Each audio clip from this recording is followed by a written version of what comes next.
A'udzu billahi minasy syaithanir rajim. Bismillahirrahmanirrahim. Wa minan nasi man yaqulu amanna billahi wa bil yaumil akhir wa ma hum bimu'minin. يخادعون الله والذين آمنوا وما يخدعون إلا أنفسهم وما يشعرون في قلوبهم مرض فزادهم الله مرضا ولهم عذاب أليم bima kanu yakdzibun. Dan di antara manusia, ibu bapak, namanya min itu min tab'id, sebahagian dari manusia, tidak seluruhnya, tapi kadang-kadang sebagiannya yang merawat itu banyak, sebagiannya banyak itu. May yaqulu, orang yang dia berkata, amanna billah, kami beriman dengan Allah. Bukan sekadar beriman dengan Allah saja. Kadang-kadang orang beriman dengan Allah, mudah dia mempersaksikan begitu.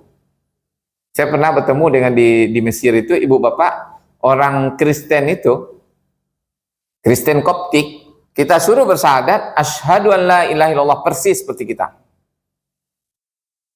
Ada di antara mereka tidak mengatakan Nabi Isa itu anak Tuhan. Mereka mengatakan Rasul juga. Cuma disuruh sambung, coba sambung. Wa asyhadu anna Muhammadar Rasulullah. Ya enggak. Nah, dia. Sementara ibu bapak, syahadat itu seperti botolnya. Botol nih separuhnya asyhadu an la ilaha illallah, separuhnya asyhadu anna Muhammadar Rasulullah. Bisa dipakai separuh. Dia harus utuh kedua-duanya. Jadi walaupun dia bersyahadat asyhadu alla ilaha illallah, kalau tidak mau mengucapkan atau mengakui Nabi Muhammad utusan Allah, tidak berlaku. Di sini dia mengaku bahwasanya dia beriman kepada Allah. Dan tidak sekedar beriman kepada Allah. Kalau beriman kepada Allah saja, ibu bapak, kadang-kadang kita mudah tertipu orang. Mudah mengetahui orang tuh, tapi beriman kepada hari akhir. Beriman kepada hari akhir itu apa? Kadang-kadang begini, dia cerita tuh, nanti kita enggak usah, jangan macam-macam, jangan berbuat jahat, nanti kita akan dihisap nanti di akhirat. Lancar pula ceritanya tentang hari akhiratnya, seolah-olah yolo bentuk kayu banau tuh. Hal-hal seperti itu yang membuat orang tertipu. Ya.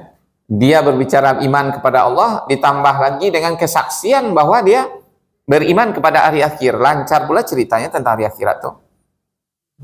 Nah, wa ma hum bimu'minin, padahal mereka tidak ada iman dalam hatinya. Cuma untuk mengelabui orang-orang beriman.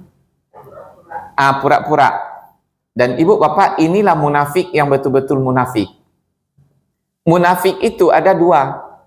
Ada namanya munafik amali, ada namanya munafik akidi. Kalau munafik amali, semua kita tidak ada yang terbebas dari munafik.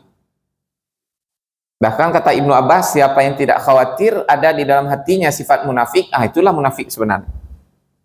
Kenapa? Setiap pelanggaran kita terhadap agama ini, aturan Allah, itu sudah munafik kita. Kita tahu gunjing itu haram. Tapi kadang-kadang kesleo juga lidah bergunjing. Sudah ada unsur munafik sama kita. Tapi itu munafik amali. Kita langsung istighfar, taubat, ya, minta ampun kepada Allah, usahakan untuk tidak jatuh lagi ke sana, apapun dosanya. Nah, itu sudah beriman kita. Sekalipun terancam ada munafik amali. Tapi kalau munafik akidi ini, akidahnya itu betul yang rusak. Dia sebenarnya tidak beriman, cuma pengakuan di lidah saja. Nah, ini yang berbahaya. Betul-betul sebenarnya orang munafik akidi ini dia kafir, cuma di lidahnya dia beriman.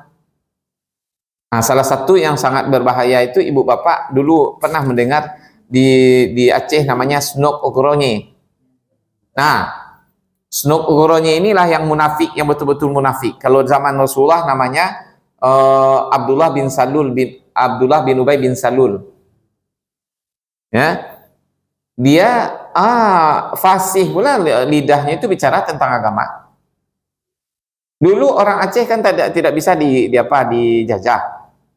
Nah, kemudian dicarilah taktik oleh Belanda. Gimana caranya? Karena orang Aceh ini keislamannya bagus, kuat.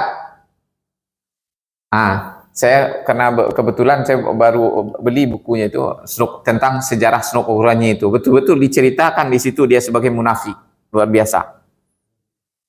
Dia datang dari Leiden, dari Belanda itu, pergi dia ke Makkah, belajar tentang Islam di situ.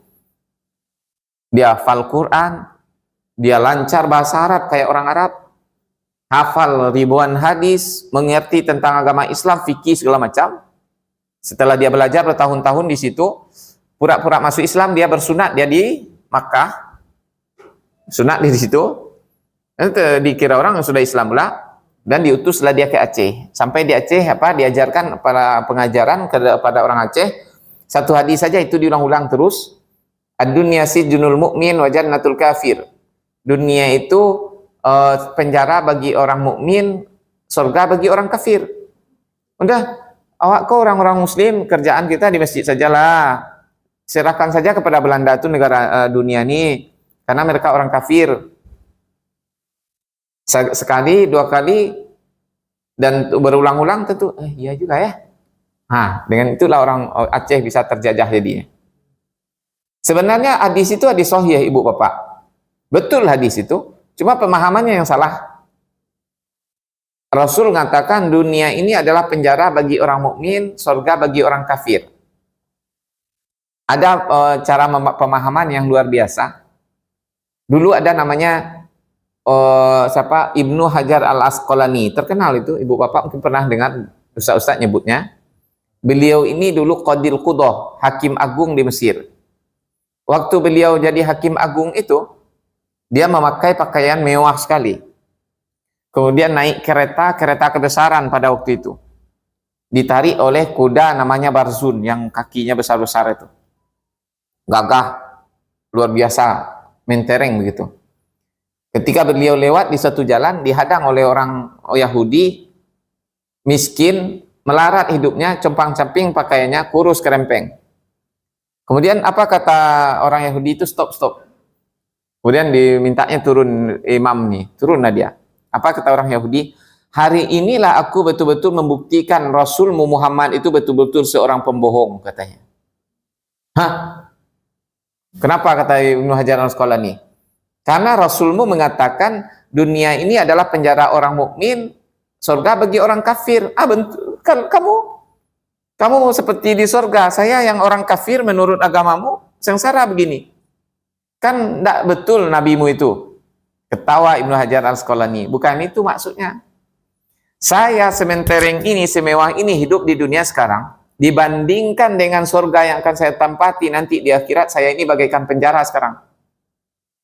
Kamu walaupun sengsara begini, melarat begini, dibandingkan neraka yang akan kamu tempati nanti, kamu bagaikan di surga sekarang. Waru tasirok darah orang Yahudi kok. Kabarnya masuk Islamnya. Jadi pemahaman hadis itu begitu. Nah, digunakan oleh Snok Ogronye untuk membodoh-bodohi orang Aceh. Akhirnya terjajahlah orang Aceh. Kenapa? Karena Snok Ogronye ini subuh-subuh, sebelum subuh dia sudah di masjid. Nah, sholat tahajud pula, dia zikir pula, la ilaha illallah. Siap mana bantuannya? Pakai serban, pakai peci haji. Ya? Siapa yang tidak akan tertipu dengan itu? Nah, setelah selesai misinya, balik dia kepada kekafiran, mati dalam kondisi kafir. Nah, ini ibu bapak, perangai orang munafik yang betul-betul munafik, yang sampai kepada munafik akidi istilahnya. Makanya di dalam surat An-Nisa kata Allah, innal munafiqina fid darkil asfali minan nar. Sesungguhnya orang munafik itu berada di kerak-kerak neraka. Masuk kerak-kerak neraka itu apa?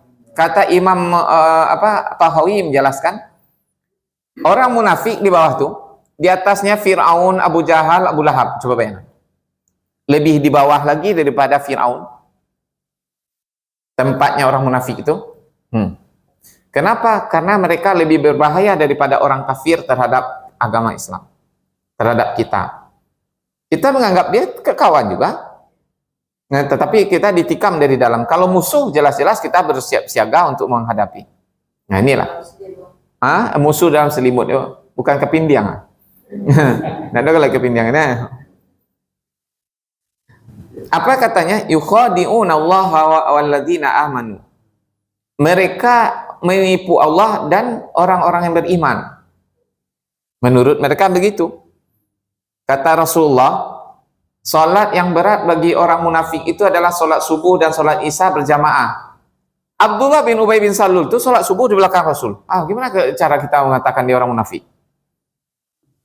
Kalau sudah bicara agama ini, dia pula paling dulu, paling tampil gitu ke depan, seolah-olah yubana gitu. Wa ma yakhda'una illa anfusahum. Sebenarnya mereka tidak menipu kecuali diri mereka sendiri. Artinya apa? Dikiranya dengan seperti itu mereka akan berhasil, padahal mereka tertipu, nanti akan abadi di dalam neraka. Wa ma yash'urun. Mereka tidak sadar. Ibu bapak, di akhir ayat itu Allah katakan wa ma yash'urun. Mereka tidak sadar, tidak merasa begitu. Kadang-kadang saya juga berpikir begitu, orang-orang seperti ini, kita sebut sajalah, seperti Abu Janda, ibu bapak mungkin gitu ya. Abu Janda tahu? Adik Armando, enggak gitu ya. Mereka bercerita pula tentang Islam, tetapi mereka mengaku pula orang Islam, Denny Siregar begitu. Tetapi mereka menikam umat Islam begitu. Kita pikir, apa dia nak merasa begitu?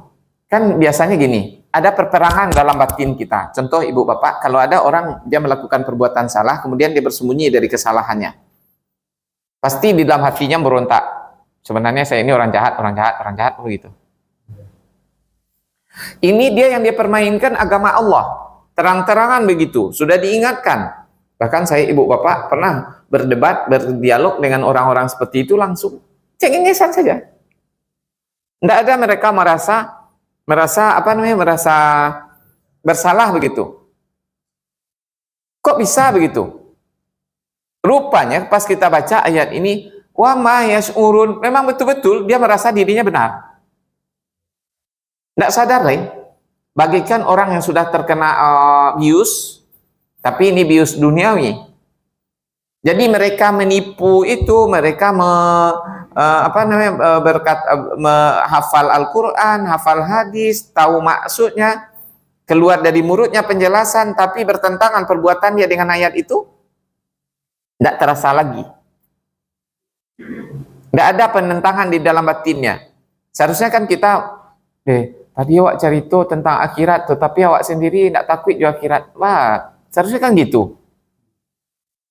Nah, di balik belakang nanti kan di rumah pikir-pikir ya, bagi mereka, karena hatinya itu sudah diliputi oleh penyakit, tidak ada lagi terasa begitu. Dia merasa dirinya benar saja. Merasa dirinya lurus-lurus saja. Baik-baik saja. Kenapa? Apa penyebabnya? Fi qulubihim marad. Di dalam hati mereka ada penyakit. Dan ibu bapak, ini kulub arti dia jamak lagi. Kenapa? Orangnya beda-beda. Ada kadar penyakitnya di sini 100%, ada 90%, ada 10% saja kemunafikannya. Makanya ada di antara mereka nanti yang taubat. Ada yang tidak taubat-taubat sampai mati. Ya. Makanya hatinya dijamakkan juga oleh Allah. Di dalam hati mereka itu ada penyakit, dan penyakitnya kadarnya beda-beda. Ada di sini kronis, sudah berbahaya, ada yang masih mungkin untuk diperbaiki. Fazadahumullahu marada. Lalu ditambah oleh Allah penyakitnya. Kenapa? Karena tadi itu tidak mau sadar-sadar ketika diberi peringatan. Wa ma yash'urun. Tidak sadar, tidak terasa lagi itu. Oleh karena itulah ibu bapak, makanya kita disuruh untuk introspeksi, menghisap-hisap diri hati kita setiap saat. Boleh jadi ada penyakit yang menutupinya sehingga kita terhalang untuk mendapatkan hidayah Allah. Kita sediakan waktu-waktu terutama sekali mungkin sepertiga malam terakhir untuk duduk merenung. Setelah selesai solat tahajud, solat witir begitu, jangan terlalu mepet ke subuh. Adalah 10-20 menit untuk duduk kita beristighfar dan merenungkan. Masih ada enggak dalam hati kita ini iri, dengki, benci, dendam, marah, riya, sum'ah, pelit? Kita hisap satu persatu. Ya Allah, ya sawananya enggak. Ya, hai pilih bana awak sebenarnya. Aduh je pilih ya. Dian suan-suan lah mengikis. Besok latihan kita dermawan. Ya. Yang enggak perlu-perlu dulu lah gitu. Kita kasih ke orang. Latihan begini-begini. Terbebas. Satu penyakit sudah bebas. Dia kadang-kadang iri je melihat tetangga teh. Orang beli kulkas awak nan damam kan? Orang beli oto awak masuk rumah sakit. Dia apa untuk apa lah gunanya? Astagfirullahaladzim. Dipeleteri hati satu persatu itu. Dan ibu bapak dia tidak ada dokternya yang akan memeriksa, dokternya kita sendiri. Ya, kalau dulu-dulu mungkin zaman Rasulullah bisa mengobati sahabatnya. Kabarnya orang-orang soleh dulu bisa seperti itu. Hari ini kita tidak mendapatkan orang yang seperti itu lagi. Yang tahu penyakit kita seperti dokter mengetahui penyakit badan.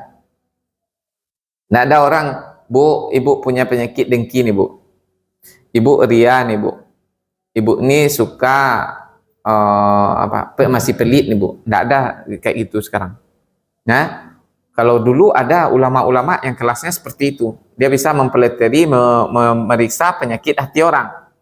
Nah, oleh karena itu kita sendiri sekarang yang membersihkan. Kita baca ayat ini, ya Allah, masih ada enggak di dalam hati saya ini penyakit-penyakit tadi itu. Dan kita sendiri berusaha untuk melawannya. Ibu, bapak, kadang-kadang sesama kita iri dengki itu tidak kepada orang jauh-jauh. Kepada saudara kandung, ya, kepada sepupu, kepada orang dekat kita. Itu. Nah, kalau kita sadar tentang hal itu dan ini adalah bahaya besar yang akan menjerumuskan kita kepada berikut ini. Walahum azabun alim. Dan bagi mereka azab yang pedih. Kalau di atas tadi apa, Pak? Azim. Apa bedanya azim dengan alim? Kedua-duanya sama-sama mengerikan, sama-sama azab, tetapi di bawah itu Allah katakan alim. Ibu, bapak, sebenarnya azabun yang betul bahasa Arabnya mu'lim. Bagi mereka azab yang membuat pedih. Kalau azab itu azab yang membuat pedih kan? Membuat kita kepedihan, membuat kita kesakitan, yang membuat kita merana. Kalau di sini enggak, azab yang pedih. Azab itu yang merana, yang merasakan pedih. Kan aneh. Seperti badan sakit. Yang sakit apa? Badan. Azabun alim. Azab itu yang pedih. Azab itu merasa pedih.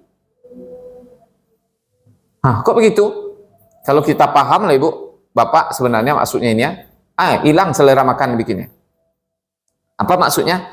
Saking pedihnya azab tuh sendiri yang kesakitan. Azab tuh nama benar. Kira-kira orang yang terkena azab gimana? Ibaratnya begini, ibu bapak. Ada algojo. Algojo ini disuruh untuk menghukum orang dalam penjara. Saking kerasnya dia memukul orang, dia yang kesakitan. Kira-kira orang yang terkena pukul gimana? Jadi Allah katakan azab yang kepedihan, sebenarnya azab yang membuat pedih. Coba bayangkan kalian, azab itu saya membana, kira-kira yang kena azab. Nggak hilang seluruh makan dengan itu. Azabun alim. Makanya di dalam hadis Rasulullah itu kata apa? Neraka itu sebagian terhadap sebagiannya saling memakan. Saling memakan dia, saling menyiksa sehingga membenarlah neraka itu, ya Allah, kami saling memakan sesama kami, saling menyakiti. Lalu dikasih oleh Allah kesempatan untuk bernafas kepada neraka itu. Kalau bahasa orang malah penaruh gitu, maka kata Rasulullah, ketika kamu menemukan panas yang sangat panas ketika di musim panas, itu ketika neraka itu dikasih oleh Allah kesempatan untuk bernafas, maka berlindunglah kepada Allah supaya dijauhkan dari azab neraka. Dan ketika di musim dingin, kita tidak ada musim dingin, tidak ada musim panas, sama saja. Kita merasakan dingin sekali, waktu itu pula Allah memberikan kesempatan bagi neraka untuk melepaskan azabnya. Jadi ibu bapak, neraka itu ternyata bukan panas kedua-dua semua. Ada juga yang dingin. Makanya ada zamharir. Zamharir itu dingin. Dinginnya itu apa, di dalam hadis Rasulullah mengatakan di dalam neraka itu ada yang dingin, saking dinginnya, mengerikan dinginnya itu, biarlah bagi penduduk neraka 100 tahun di neraka panas daripada 1 tahun di neraka dingin. Coba bayangkan ibu bapak, biarlah di neraka panas 100 tahun daripada 1 hari di neraka dingin. Ini sama-sama neraka, tapi begitu dahsyatnya azab di neraka dingin tuh. Ibu bapak, kita tidak tahu yang panas, yang mengerikan itu panas saja yang kita bayangkan mengerikan. Dingin ternyata lebih mengerikan. Saya pernah berteman dengan orang LNG Rawabada Bontang itu, Kalimantan Timur. Bapak tuh kerja apa? Kerjaan Pak? Saya di pabrik gas itu, bagian pengaturan suhu katanya. Saya nggak ngerti. Jadi jadi gas itu setelah dikeluarkan dari bumi, kemudian diturunkan suhunya menjadi 1600 derajat di bawah nol. Baru setelah itu disalurkan ke dalam tabung. Terus saya tanya, yang 1600 derajat di bawah nol itu gimana Pak? Kalau masuk kamu dengan pakaian-pakaianmu ini ke dalam tua, katanya tidak perlu menunggu bermenit, 1 detik saja langsung jadi gas katanya.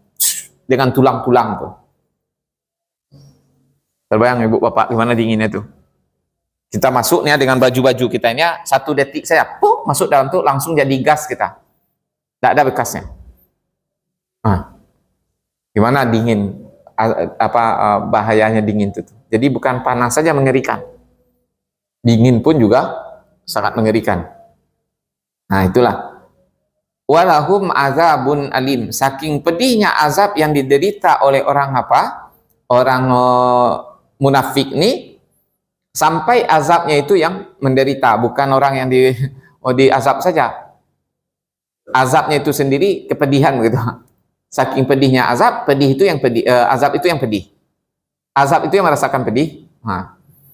Bima kanu yakzibun, karena mereka berdusta, karena kedustaan yang mereka lakukan, mengaku beriman di hadapan dengan mengucapkan syahadat, tapi kafir di balik belakang, menikam kaum muslimin.